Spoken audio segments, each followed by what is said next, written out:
The AH-1 Cobra was a two-bladed, single-engine attack helicopter manufactured by Bell Helicopter.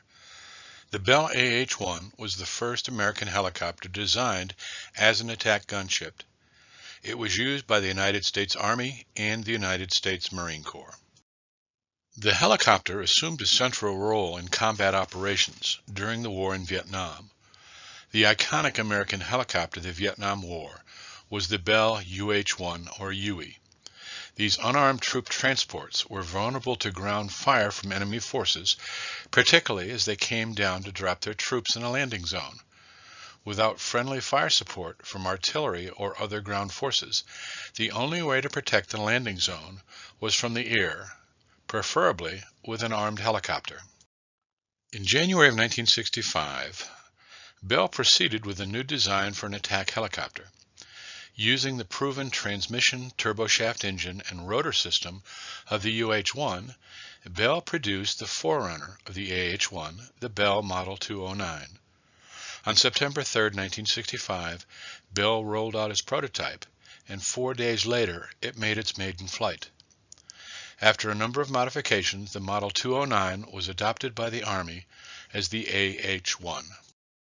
The U.S. Army phased out the AH-1 during the 1990s and retired the last AH-1s from active service in March of 1999.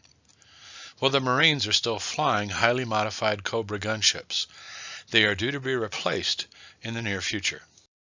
The MAPS AH-1 Cobra gunship was constructed in November of 1972 at Bell Helicopter in Fort Worth, Texas, as an AH-1G. It was delivered to the United States Army on November 28, 1972, with serial number 7016084.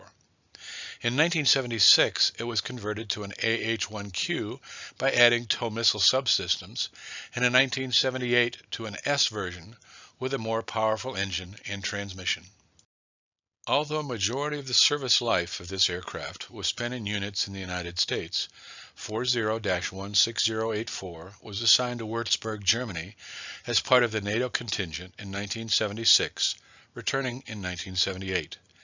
Its last assignment was with Troop N, 4th Squadron, 107th Armored Cavalry Regiment of the Ohio Army National Guard, located at the Akron-Canton Regional Airport. AH-1S, serial number 70-16084, was decommissioned and arrived at MAPS in May of 1994. The airframe was officially donated for static display to MAPS on May 13, 1996.